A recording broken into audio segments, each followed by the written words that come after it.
Hi everyone, my name is Jessica Farrell. I'm a clinical pharmacist at the Center for Rheumatology. I'm also faculty at Albany College of Pharmacy and Health Sciences. My practice is an ambulatory care outpatient, large private practice, the Center for Rheumatology. I've been with the clinic for the past 12 years. And while I didn't have training in rheumatology initially, they were able to help me get up to speed and have really allowed me to fall in love with rheumatology and treating patients with rheumatic disease. I think this can be a little intimidating for people who don't treat patients specifically or know a lot about the therapies that we use in rheumatoid arthritis because in the last decade there have been a huge boom in treatment options. So today what I'm going to do is go through, management of a patient with rheumatoid arthritis, but what is the pharmacist's role and try to not get too deep into the weeds, but really recognizing, what does the non-specialist need to know about the medications that patients with rheumatic disease are on. So although this is going to focus primarily on rheumatoid arthritis, many of the therapies that we use are also used in psoriatic arthritis, ankylosing spondylitis, so you'll see some crossover with other indications. Also, some GI conditions too, like Crohn's and inflammatory bowel disease. Here are my disclosures. I do have a handful of different disclosures listed there. I don't feel that this is any potential conflict of interest related to what I'm going to talk about today. As one of the few rheumatology-focused pharmacists in the country, I commonly am asked to consult and serve on advisory boards from the pharmacist perspective. I also have a PGY2 ambulatory care residency program, which receives partial funding from Janssen. So today we're going to talk just very briefly about the basics of pathophysiology and targets of therapy in rheumatoid arthritis.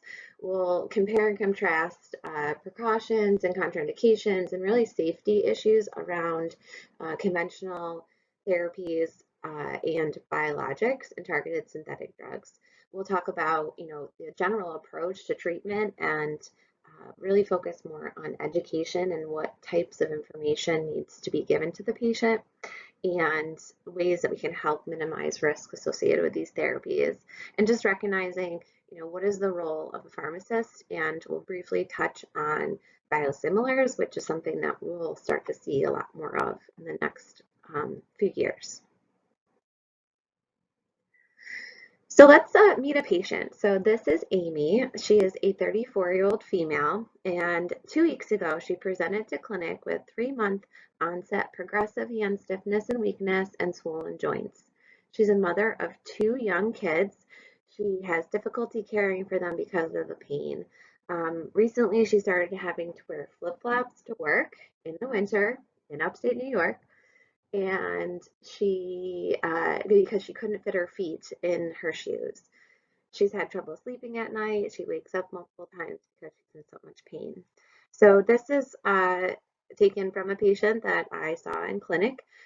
So this is, a fairly common presentation. So based on her history, physical exam, laboratory markers, the rheumatologist diagnosed her with rheumatoid arthritis. He started her on a prednisone taper and stated that he wanted her to start therapy with methotrexate once weekly as a subcutaneous injection. And today she presents for a visit with you, the pharmacist, to discuss treatment options, to discuss the treatment and also the injection training. She's devastated, she's overwhelmed by having to start chemotherapy with methotrexate, which is a common misconception that I hear from my patients. So Amy started Googling about rheumatoid arthritis and methotrexate, and she found horrifying photos of joint deformities, patients with hair loss from methotrexate. She was just like a ball of mess. So she was just very anxious. She, didn't know how this was going to affect her family and her ability to care for her kids. So she was very overwhelmed. And this really just shows like all of the emotions and the um, stress that comes with a new diagnosis of rheumatoid arthritis, and also having to start therapy that has this misconception as chemotherapy.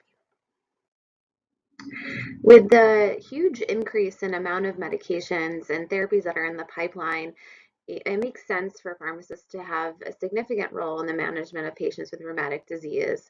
And if you're not involved in helping manage their rheumatic disease, you're likely seeing these patients, and you might not be dispensing their medications specifically, but they have comorbid conditions that you are dispensing those medications, and there can be significant safety concerns with the regimens that they're on. So it makes sense to have a pharmacist involved.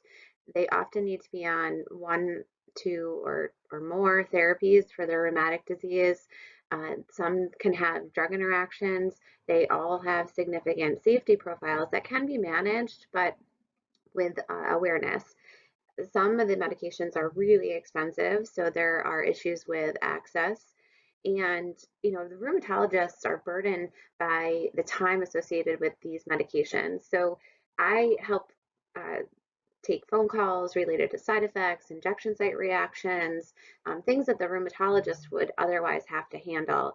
And it really saves them a lot of time by me as the pharmacist on the team being able to kind of triage some of the more lower priority, medication related management things that come up. There's also lots of direct to consumer advertising because many of the biologic therapies are branded, and there is lots of information being, projected onto the patient, and it can be out of context. So it's important for us as healthcare providers to be able to kind of take that information and apply it to the individual patient and help them recognize what things they really need to be worried about or concerned with. So I think it's always helpful to compare and contrast. And I put this slide together because I think it's helpful to look at the differences between rheumatoid arthritis, osteoarthritis, and psoriatic arthritis. So you can see that on the two ends, rheumatoid and psoriatic, those are autoimmune, systemic inflammatory diseases. And there's lots of inflammation going on. Whereas osteoarthritis is more localized, it's not an autoimmune disease. There might be inflammation, but it's not as dramatic. The other major differences between rheumatoid arthritis and osteoarthritis is really the symmetrical involvement. So in rheumatoid, you'll see symmetrical, both sides of the body, both hands, both feet, inflamed, lots of inflammation. Whereas with OA, you'll see this more uh, asymmetrical involvement, and it tends to be more bigger joints, weight-bearing joints. Um, if you look at morning stiffness is another telltale sign. If stiffness lasts for 30 minutes or less, usually you're thinking about OA, whereas with rheumatoid, because they have this systemic inflammatory disease, they just feel like they're fatigued and stiff all day. So it takes them a long time to get going. You will see inflammatory markers elevated. RF is rheumatoid factor. So not everyone with RA has positive rheumatoid factor, but it's an auto antibody that is present, can help with the diagnosis. And you'll see really significant synovitis or inflammation in the synovium in patients with RA. You can also see that in psoriatic also. Psoriatic tends to have more axial involvement and different types of extra-articular involvement, like uveitis, inflammation in the eyes, tendinitis, so like the Achilles tendon tends to be involved, and the axial symptoms. Also, they'll have skin psoriasis. It may not be very significant, but they do that's more common with patients with psoriatic arthritis. So with rheumatoid, I kind of already mentioned this, but really just real quick, you can see that in the pictures here, the inflamed synovial tissue. So essentially what's happening is the immune system is being turned on, and I like to call it the perfect storm. So patient may have a genetic predisposition. They may have had exposure to an environmental factor, a trigger, in and that perfect storm of that immune system being turned on, that environmental trigger, and the genetic background really causes this, storm and this turning on of the immune system inappropriately that can't turn itself off. So commonly you'll see patients that have these detectable rheumatoid factors. It's an autoantibody. It is not present in everyone, like I said, but it's really one of the things that is triggering the immune system to stay turned on and not able to kind of calm itself down and regulate. It tends to be initially targeted at the joint space, so you'll see that synovial fluid, synovium involved. You'll see tissue proliferation. You'll see eventually, if it's there long enough, it'll start to activate the osteoclasts in the bone and you lead to bone breakdown. So what we're trying to do is prevent and kind of slow this process down with treatment.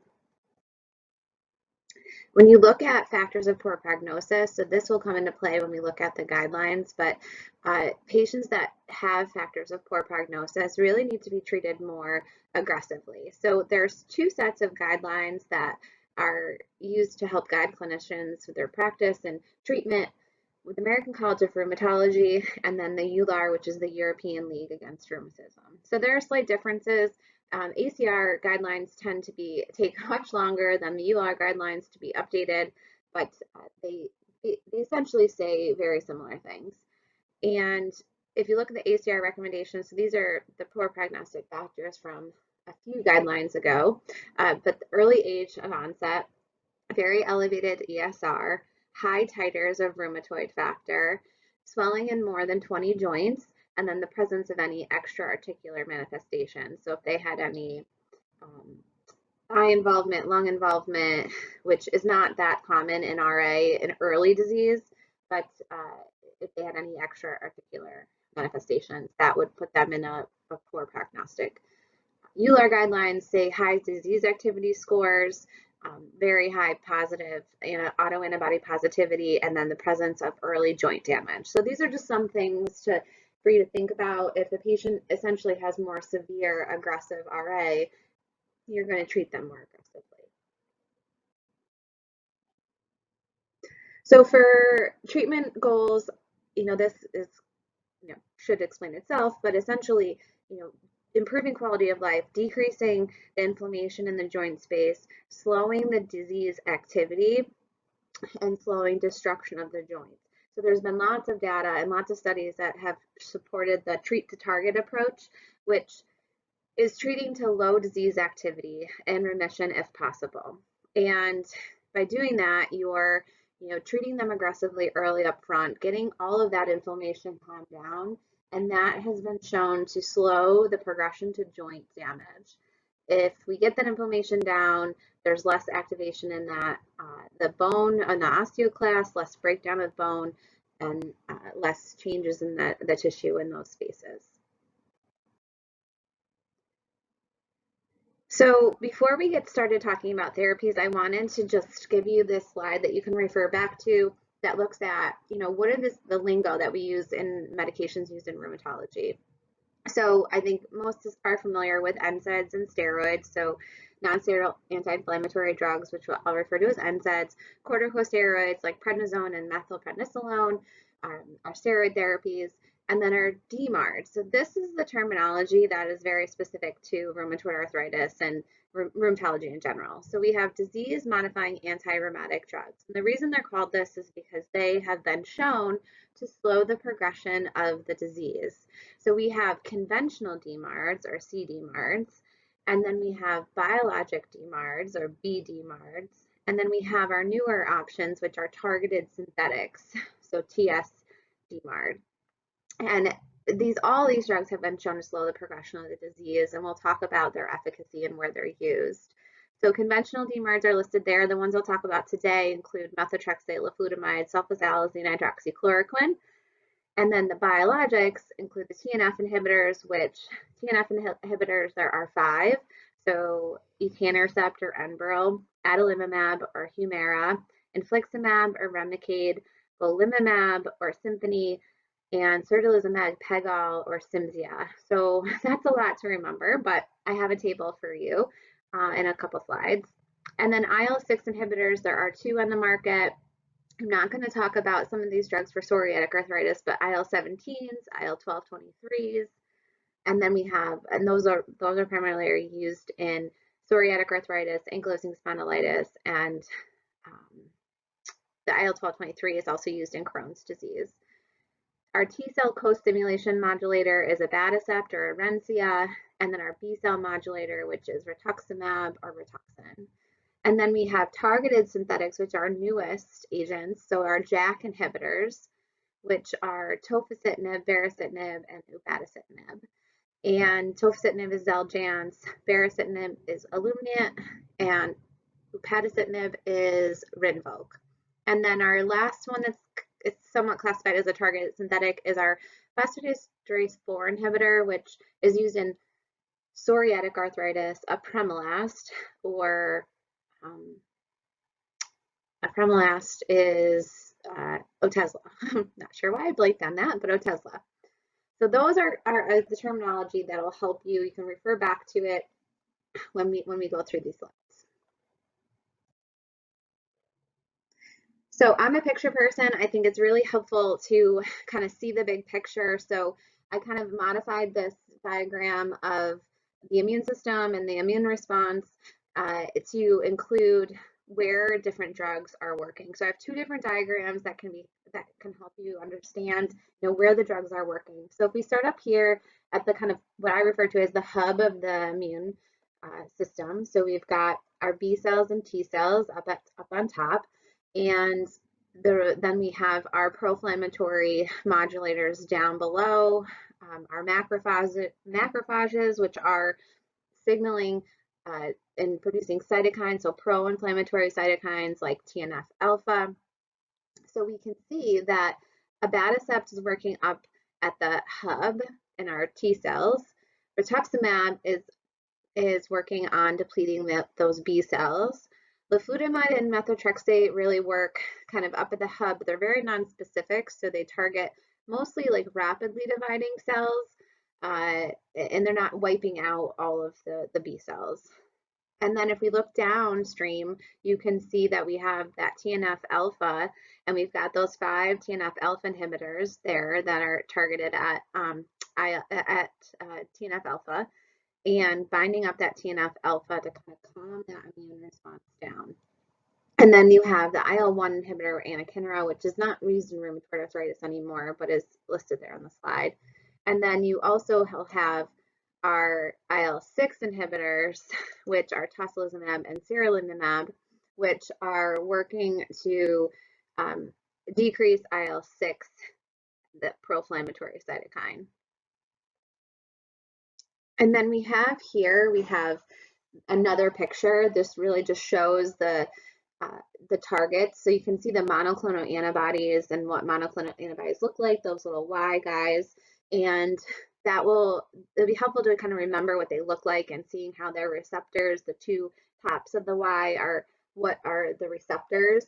And when we talk about drugs and how they're developed, how the drugs are made essentially, and the proteins involved, that will become important in terms of safety concerns. So you can see that we've got our targets and the cytokines down below, and those pro-inflammatory cytokines. So essentially what we're doing in treatment of rheumatic disease and rheumatoid arthritis specifically is we're trying to target the immune system and just calm it down. We're not wiping out the whole immune system. I think that's very important to keep in mind, especially when educating patients. So calming the immune system down, not wiping it out. So this slide I think is really helpful when you're first learning about, where are replacement therapy for these different treatment options. So NSAIDs and corticosteroids absolutely only used for symptomatic relief and for flares. These drugs should not be used as monotherapy or solely without conventional DMARDs. They really are just used for symptomatic relief. They do not slow the progression of the disease. When we get to conventional DMARDs, they can really be used for mild to moderate disease and can be used in combination with biologics for more severe or refractory disease. And it's really important that as soon as a diagnosis is made, that conventional DMARDs are started. Targeted synthetic drugs can really be used kind of for our JAK inhibitors are probably more in line with where our biologics are used. So our JAK inhibitors are used maybe after conventional DMARDs are not, are if a patient hasn't responded fully to conventional DMARDs. This slide is really, the next two slides are really going to be showing you the algorithms for treatment, and they're not meant to overwhelm you, but really here I wanted to be all inclusive so that you can use it as a reference. But these next two slides kind of go through the phased approach, which is the language used in the EULAR guidelines, and pieces of the RA ECR guidelines are included here. But I will note that the American College of Rheumatology, or ACR, guidelines for rheumatoid arthritis for 2020 are actually going to be published this year. They were presented at the meeting last month, and they should be published later this month. They're not going to be drastically different, though, from previous iterations. So non-pharmacologic treatments are listed there. Pharmacologic. So when we think about initiating conventional DMARDs, we think about methotrexate, leflunomide, sulfasalazine, and hydroxychloroquine. So methotrexate is our gold standard of therapy. Every patient should be started on methotrexate after initial diagnosis unless they have a contraindication. And we'll go through what some of those contraindications are. But really, if you start them on methotrexate initially, that is the first line option. It can be in combination with glucocorticoids just to get that inflammation down, like we saw with Amy. And if they do have a contraindication to methotrexate, then we can use either leflunomide or sulfasalazine. And again, we'll talk about the differences between deciding those therapies. Hydroxychloroquine is generally reserved for an add-on and more very mild disease. It is our gold standard in lupus, but in RA, it's really not as effective as some of the other agents. Like I said, NSAIDs and steroids can be added as needed or for short courses. And then we're going to track patient, 3 months out to see, are we able to get them into low disease activity with this treatment option? If not, we move on to phase 3, or I'm sorry, phase 2. So here's phase 2. Really what you're making the decision here is whether the patient has poor prognostic factors or not. And this, I would say, this is where things start to get a little bit more gray in clinical practice.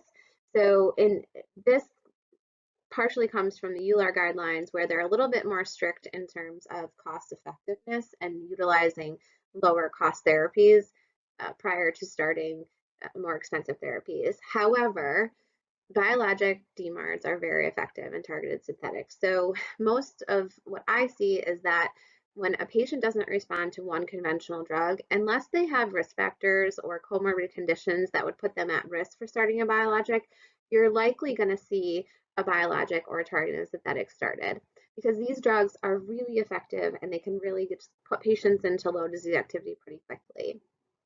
There is a cost factor, though, an access issue, which we'll talk a little bit about. Assessment, again, you're going to assess at 3 months after treatment has been started, and if by 6 months, if they haven't achieved low disease activity, then you will move on and switch to an alternative. And we'll talk about the alternative options. So how do you choose which class to start and which option to pick within that class? And there are lots of nuances to that. All right, so I'm going to take a second to do a quick knowledge check. So which of the following disease-modifying anti-rheumatic drugs, or DMARDs, is generally considered as a first-line therapy for all newly diagnosed RA patients? Hydroxychloroquine, adalimumab, methotrexate, or ibuprofen? So I'll give you guys a second to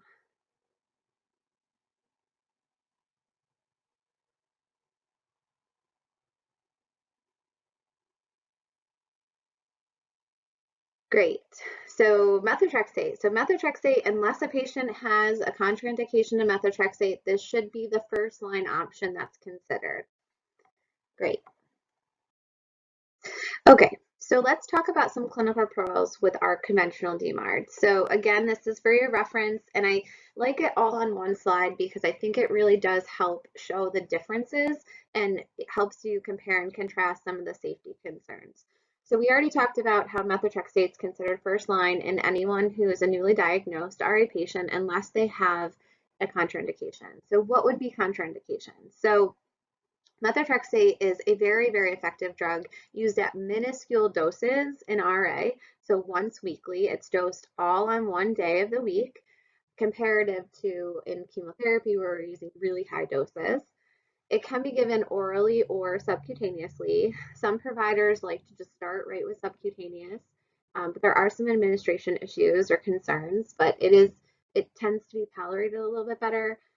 But I do see a lot more oral use just from ease of use and not having to do an injection. So if a patient has issues with their liver, if they have frequently any liver enzyme elevations from something else, if they are on a lot of other hepatotoxic drugs, if they are of childbearing age and want to conceive anytime soon, if they are a big drinker and puts them at risk for hepatotoxicity, these are all contraindications to methotrexate. Hopefully we don't have to have the conversation about alcohol consumption where a patient's not willing to stop to treat their disease, but that is something that does come up. So because I mentioned before how methotrexate is working on rapidly dividing cells and it's depleting cells of folic acid. So it's important that that patients are supplemented with folic acid 1 milligram per day to really help reduce some of those side effects and issues. So it's protective against the mucous membrane issues. So patients that develop the ulcers in the mouth or stomatitis or mucositis, it can help with some of the nausea. It helps protect the liver function. It can protect against bone marrow suppression, but bone marrow suppression with this dose of methotrexate is very, very rare. So if you're seeing that, then that means the patient likely is having a clearance issue. If the patients have had decreasing kidney function, we want to keep an eye on the dose and lower the dose. With methotrexate, it's all about balancing, getting them on some dose of methotrexate. So we usually start at 10 or 12 and a half or 15 maybe, and titrate up to 25 from there based on tolerability. But if you go up in a dose and a patient's having lots of nausea, lots of fatigue after, then we will lower the dose back down and keep them at their tolerated dose. If we do need to keep track of labs very frequently, and we will use leucovorin at rescue, which essentially is like the day or two after, or like the day after methotrexate is dosed, if they have persistent fatigue and we want to basically allow methotrexate to work for a short period of time and then bind it up with the leucovorin. Well, not bind it up, you're basically knocking it off the receptors, but that is really, different options that we have to help with tolerability to keep them on a base of methotrexate. Alternative DMARDs include leflunomide, sulfasalazine, and hydroxychloroquine. So leflunomide has a very similar safety profile as methotrexate. So if a patient has a contraindication to methotrexate, there's really usually not able to use leflunomide either. It is also hepatotoxic. It's also teratogenic. The additional concern is that there is peripheral neuropathy that can be associated with it, and it does go into enterohepatic recycling. So if a patient does develop peripheral neuropathy or a toxicity from leflunomide, a cholestyramine washout is really important. And it's not a good option for because it's got such a erratic or long half-life, because of that enterohepatic recycling, it's not really a preferred option. So we try not to use it that often. Sulfasalazine is good if they have more mild disease, whereas if we were going to add on therapy to methotrexate and someone who had maybe just needed a little bit more to get to low disease activity, it's pretty well tolerated. The enteric-coated version, there's been some availability issues with that recently, but it can have some GI issues if it's the immediate release. And obviously if they have a sulfa allergy, titrating is just really important. So if you start at 500 twice a day and titrate up to 3 grams. And it can cause slight discoloration of like urine and tears, so patients should be aware of that, and also photosensitivity. And then hydroxychloroquine is a really great add-on or in someone who maybe we're not quite sure about the diagnosis of RA or like I mentioned, our lupus patients. Hydroxychloroquine is not the wonder drug for COVID, but it is a really great drug for rheumatic disease. So it's a very mild immunomodulator and it's very well tolerated as long as it's dosed appropriately within this 5 milligrams per kilogram per day of actual body weight.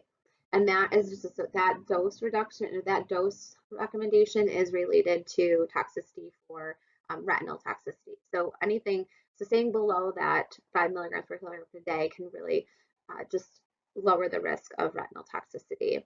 It does mention that the risk of QT prolongation is not clinically relevant in doses that we use in rheumatic disease. So this has been a big issue and a big safety concern since its use in COVID. It was used at higher doses, much higher doses that we use. It's also used in combination with other QT prolonging drugs.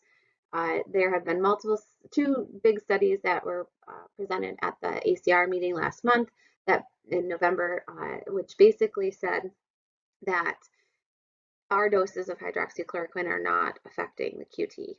So that's something that we're still getting phone calls on and question about. Obviously, it's something, if it comes up as a DUR as a community pharmacist, you likely need to call on that.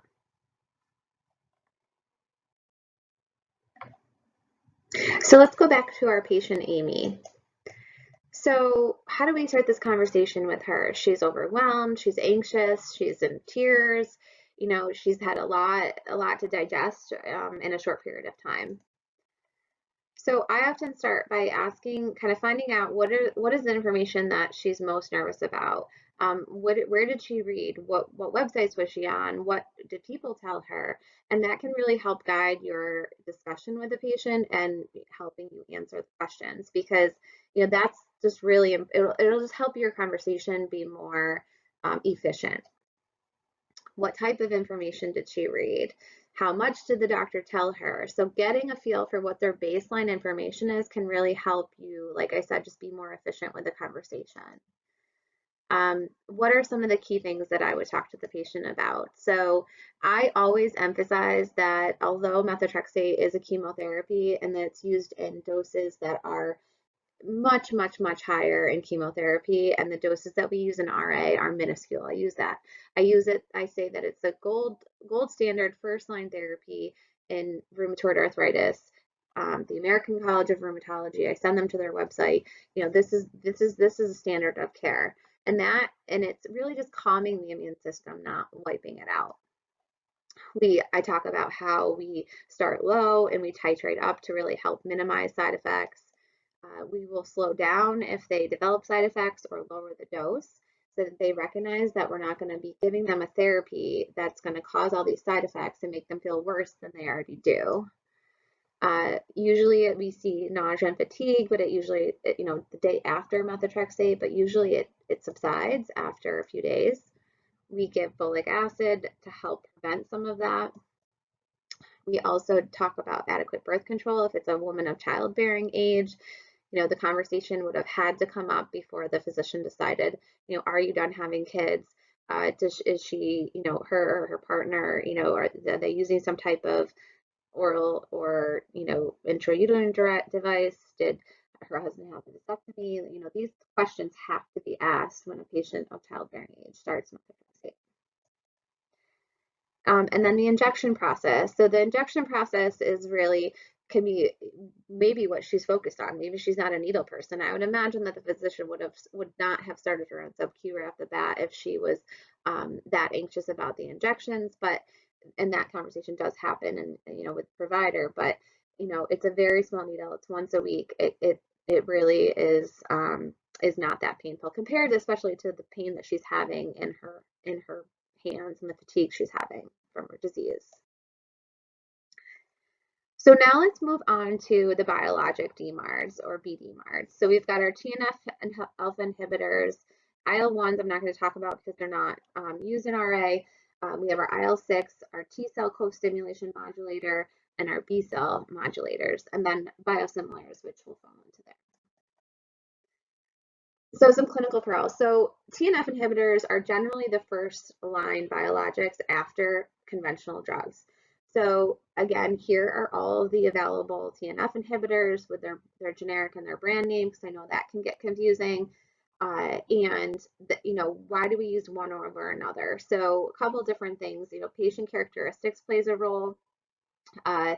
If the patient has prescription insurance versus they don't have prescription insurance, they only have medical insurance, we might have to do an infusion that's covered under their medical benefits. Generally, we start with either our older drugs, which are etanercept or adalimumab, Enbrel or Humira, which are self-injectable drugs. Unless we want to, have more flexibility with the dosing, where we want an infusion or the patients may be very, very heavy, and we think that sub-Q is not going to be an ideal option from like a pharmacokinetic standpoint. But keep in mind, so I mentioned before that the way that the molecule is made. So if you see that XI in the middle of the infliximab means that there is this chimeric molecule and this mouse protein, and that really puts patients at risk for developing anti-drug antibodies and also for infusion-related reactions. So that's something that also plays a role. We still use a lot of Remicade. It works really well, but to help mitigate the anti-drug antibody development, it should be given in combination with a conventional DMARD like methotrexate to really help prevent that monoclonal antibody or that anti-drug antibody formation. So the big things on these drugs is infections. So yes, they're not wiping out the whole immune system, but they are calming the immune system and TNF alpha, binding up TNF alpha and flushing it out of their system. TNF alpha plays a role in fighting infections. So with this class of drugs, it's really all of the biologics. It's very important that patients are counseled that if they are sick, they have an active infection, that they do not inject during an active infection, that they hold their therapy. And that really just allows your immune system to be more active to fight that infection. We do screen patients for tuberculosis. In our country, it's not much of an issue, but we do screen patients because there are cases of reactivation of TB. Exacerbation of demyelinating diseases, this is something that is, a family history or, a patient that has multiple sclerosis or Guillain-Barré syndrome. We avoid using this class of drugs. Other things I'll mention is some of the contraindications or warnings. Lymphoproliferative diseases. So if they've had a lymphoproliferative cancer in the past 5 years, there is lots of data to support that these drugs do not increase the risk of solid tumors, but solid malignancies, but we do need to be careful. And there's conflicting data, more so supporting that it's not having an effect on increasing their risk of a lymphoma or leukemia, but the disease state itself is playing a role in increasing their risk there. Non-melanoma skin cancers do need to be screened for. There's some association with an increased risk. We also screen for hepatitis B and C, and in patients that have severe heart failure, we avoid this class of drugs.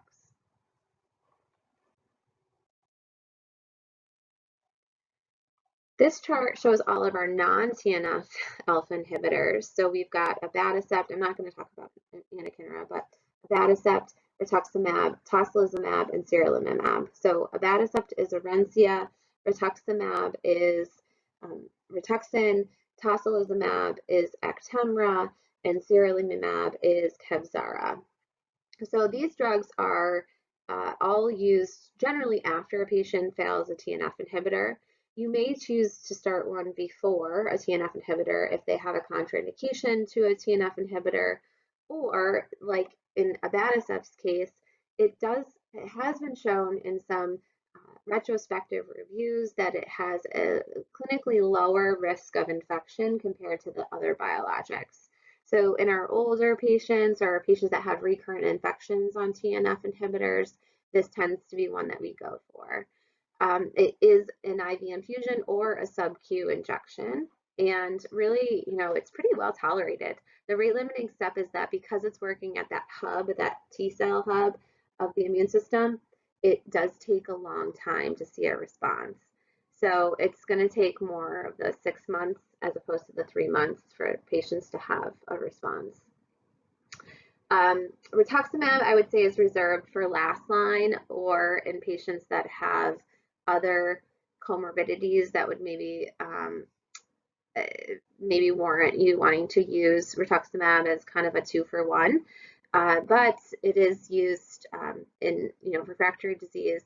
It is probably our most immunosuppressive drug, and we do have to watch and be careful for PML, or progressive multifocal leukoencephalopathy, which is a very scary neurologic condition. And then our IL-6s are listed there. Tocilizumab or Actemra is our older one, and serilimumab is our newer one. They are, because they're working on IL-6, they have a few more safety concerns to watch out for. You will see, because IL-6 plays a role in the liver, you'll see some risk of elevated LFTs, more anemias maybe. It does also affect the protective lining in the stomach. So if a patient has history of GI diverticulitis, then we do have to be careful about using this class of drugs. Now our JAK inhibitors, so this is our newest class of drugs, and they are small molecules. So the difference between this class in the other biologics, the efficacy is similar, but these are oral therapies. So this has really been a great addition to our toolbox here, because these drugs are taken by mouth. They do have to be taken daily, but they don't have to worry about an injection. However, we do have to still emphasize to patients that they have a risk of infection similar to the other biologics. They are also have lots of screening things that need to be done. Downstream, JAK inhibitors are working at suppressing IL-6.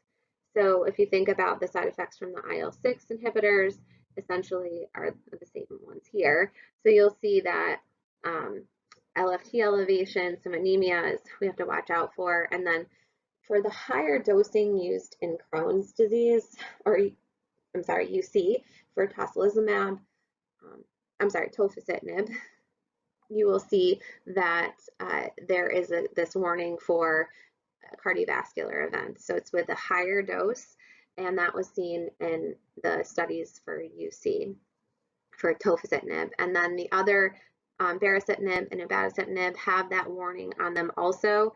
The doses that are approved, they did not see those risks with, but the higher doses in clinical trials they did. So let's go back to Amy.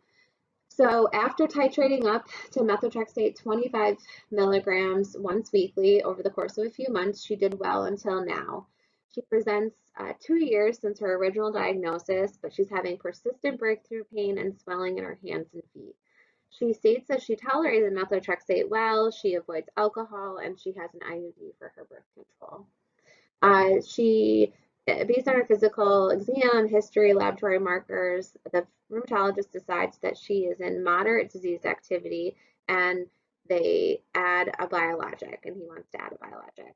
He starts her again on a prednisone taper to kind of get her comfortable, and then starts the process of prior authorization on etanercept or Enbrel once weekly. Now she's again overwhelmed again, and she's here to learn about the drug. So why did the rheumatologist pick etanercept? So I think this is where, there's not one right answer. So they might have chose it because the patient didn't want to have to travel to the office for infusions and have infliximab. Maybe, she liked the idea of once weekly injections as opposed to every other week with, drugs like adalimumab or Humira. It's not an option for patients that also have overlap. Etanercept is not an option for patients that also have overlap GI disease because it's not effective in GI disease, but adalimumab or infliximab could be used if the patient also had GI disease. Infliximab would maybe be an option if the patient didn't have prescription benefits. It has more flexible dosing, so if the patient was really heavy, we could titrate the dose, but most patients like to do the sub-Q at home. Abatacept would be used if a patient had more or was having a higher risk of infection. If she was having recurrent infections, this might be an option that's used. Tocilizumab, again, is a good drug if they want really rapid onset because it works really, really quickly.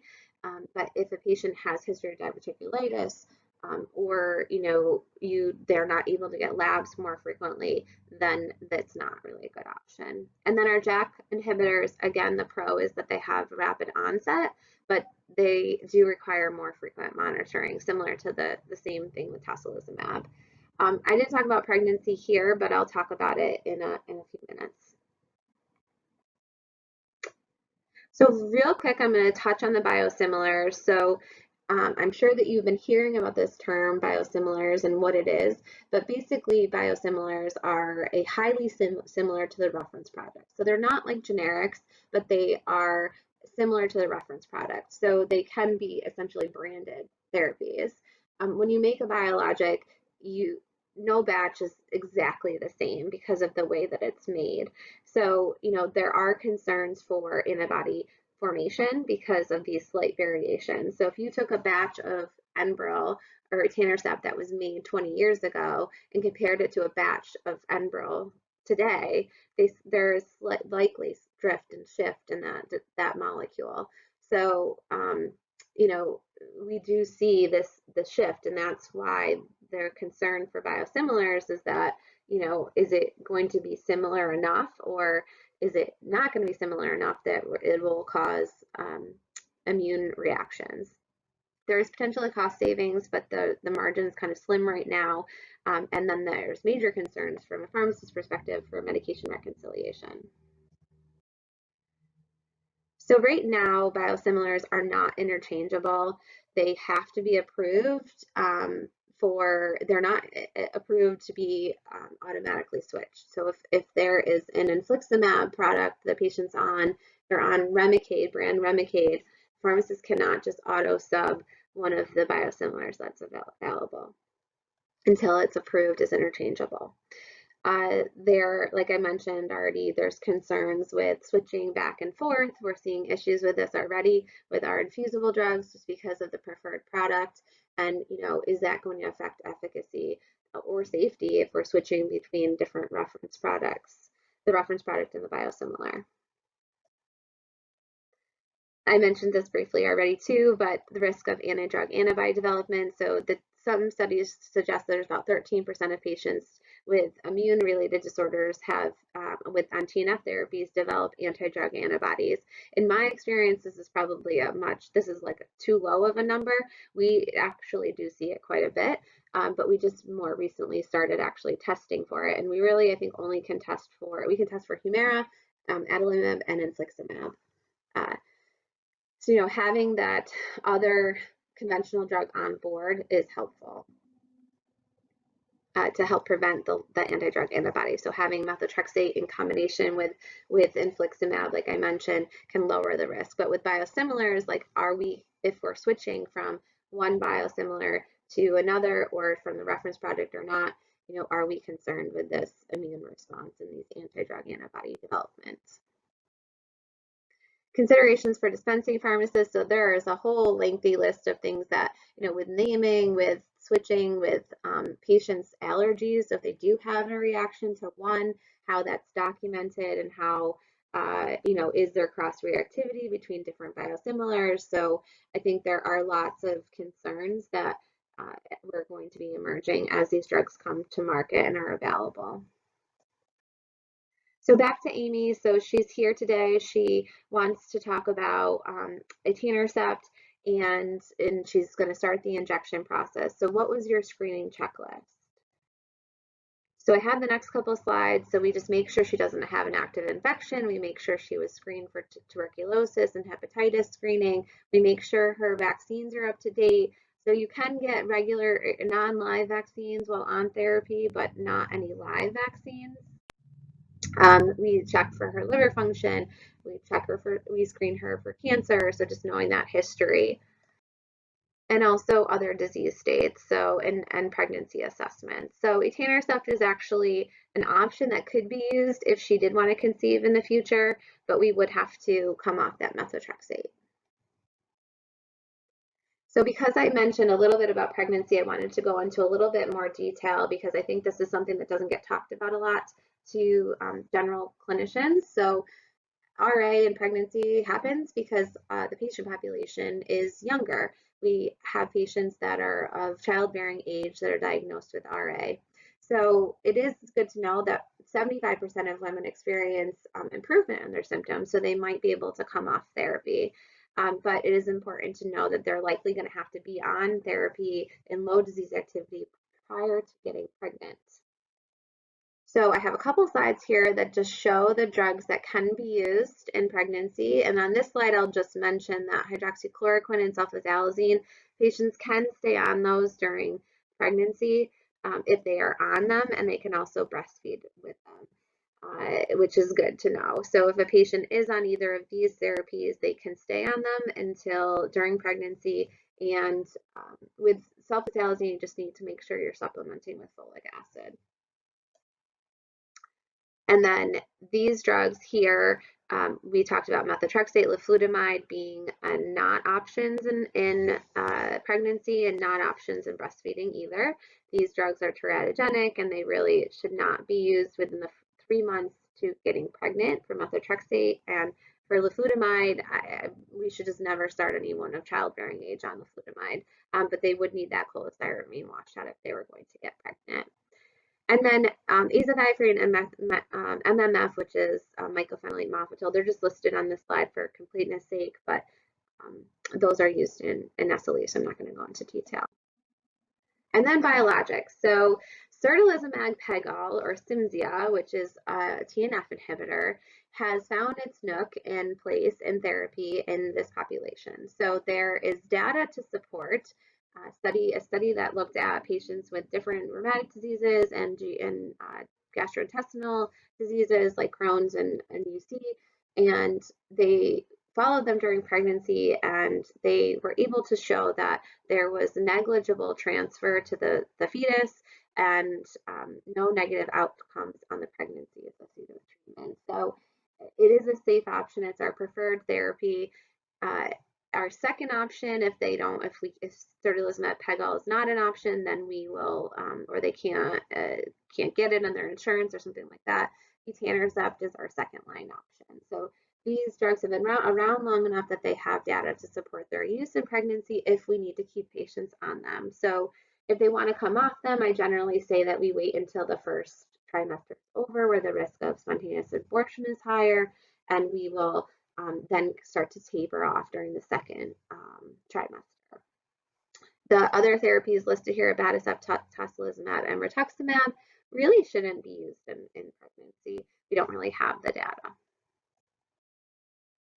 So I know this is a lot of information, but I hope I was able to kind of simplify it a little bit and give you some tips about, safety and, how to talk to your patients about treatment.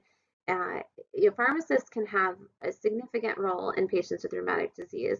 They can really be there to help answer additional safety concerns, even efficacy concerns. But I find that, patients are generally concerned with the side effects, especially in this disease state and the types of medications and with the direct to consumer advertising.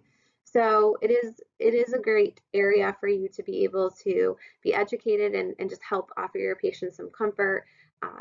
Again, it's a specialty area and you might not be dispensing these medications, but the patients might be on them. So it is, I think, where we can play a big role. Also, follow-up adherence, device training, so injections, these are all things that we can have a role in and be there to assist as part of the team. So with that, I will take any questions.